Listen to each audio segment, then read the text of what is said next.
3D vision camera ကိုကျွန်တော်တို့calibrate လုပ်တာကိုကျွန်တော်ပြခဲ့ပြီး 2D ရော 3D ရောဒါပေမဲ့ပြောစရာရှိတာက 3D camera ဆိုပေမဲ့ဘယ်လို camera မျိုးစားလဲဆိုတာသိဖို့လိုတယ်เนาะဒါ 3D camera နဲ့ lens ကိုကျွန်တော်တို့ scan ဖတ်တာလားပေါ့เนาะ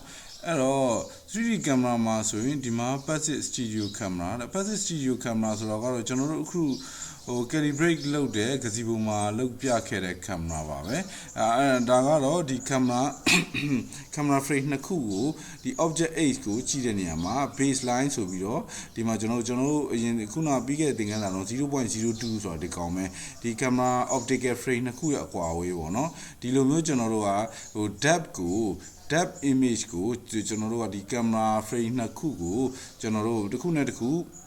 အကွာအဝေးတစ်ခုမှာထားလိုက်ပြီးတော့ depth ကိုတွက်ယူတာဒီ niche နဲ့ပေါ့နော်အသေးစိတ်တော့မဖတ်လို့ရပါတယ်နောက်တစ်ခုကျွန်တော်တို့ဒီမှာမပါတာတော့ lidar ပဲ lidar ကတော့ powerful ဖြစ်တာကောင်းပေါ့နော်lidar ကတော့ကျွန်တော်တို့ဒီ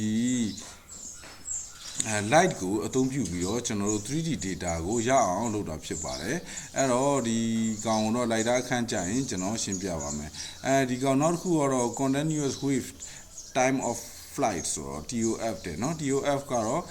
ဒီကောင်ကတော့เนาะကျွန်တော်တို့ဒီမှာအသုံးပြုထားတာမျိုးရှိပါဘူးနောက်တစ်ခုကတော့ structure light camera structure light camera ဆိုတော့ infrared ကျွန်တော်တို့ IR တွေသုံးပြီးတော့ကျွန်တော်တို့ depth channel ကိုရအောင်ယူတာဖြစ်ပါတယ် RGB camera တစ်ခုပါမယ်နောက်တော့ပြီးတော့ depth camera တစ်ခုပါမှာပေါ့เนาะတချို့ဆိုဒီ depth camera နှစ်ခုပါတာမျိုးလည်းရှိတယ်ဘယ်ညာဘယ်တစ်ခုညာတစ်ခုပေါ့เนาะဒီမှာဆိုသူပြတာလေဒါ infrared camera ပေါ့เนาะဟုတ်ပြီအဲ့လိုမျိုးကျွန်တော်တို့အခုလက်တွေ့လုပ်ပြမှာမဲ့ကောင်ဒီကျွန်တော်တို့ extra camera ဖြစ်ပါတယ် extra camera ဆိုတော့ဒီလိုကောင်မျိုးပေါ့နော် extra camera ဆိုတော့ဒီကောင်မှာ extra camera lidar တွေကတော့ဒီမှာပါเนาะဒီမှာဒီ page မှာဆိုရင်သူ lidar ထုတ်လုပ်သူတွေပါသူပြရထားတယ်အဲ့တော့ကျွန်တော်တို့ကြည့်လို့ရတာပေါ့เนาะဒီမှာဆိုအားနဲ့ချက်အားသာချက်တွေပြထားတယ် lidar ဒီအပေါ်ဆုံးမှာပဲရှိတယ် map တွေ autonomous တွေသွားတယ်ကျွန်တော် passive stereo တော့ကျွန်တော်တို့မှာမရှိဘူးတကယ်လို့မိတ်ဆွေတို့ USB camera နှလုံးနဲ့လည်းလုပ်လို့ရပါတယ်ဒါပေမဲ့ကျွန်တော်ထင်တယ် calibrate လုပ်တဲ့နေရာမှာတော့အလုပ်ရှုပ်လိမ့်မယ်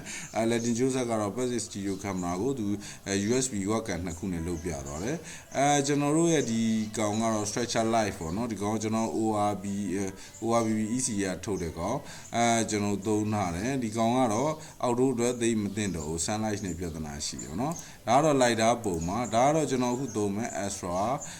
camera ပါ$150လောက်တော့ရှိတယ်ဈေးတခြားပစ္စည်းနဲ့ဆိုင်ဈေးချူတယ်လို့ပြောလို့ရတယ်အဲ့တော့ကျွန်တော်ပြောချင်တာက 3D camera တွေအမျိုးမျိုးရှိတယ်အဲ့တော့ကျွန်တော် 3D camera calibrate ဆိုပေမဲ့ပြီးခဲ့တဲ့အခါမှာလုပ်ပြခဲ့တာဒီ 3D camera stereo camera calibrate ဖြစ်ပါတယ်အဲ့တော့ဆက်ရအောင်နော် camera calibration နဲ့ 3D reconstruction အကြောင်းကိုဖတ်ချင် OpenCV ရဲ့ Audi documentation မှာဖတ်ကြည့်လို့ရပါတယ်အသေးစိတ်သိချင်လေ့လာလို့ရပါတယ်အခုတော့ calibrate လုပ်တတ်ရုံပဲဆိုတော့သဘောတရားရှင်းမိတာနဲ့ calibrate လုပ်တာလေးတွေကိုပြပါမယ်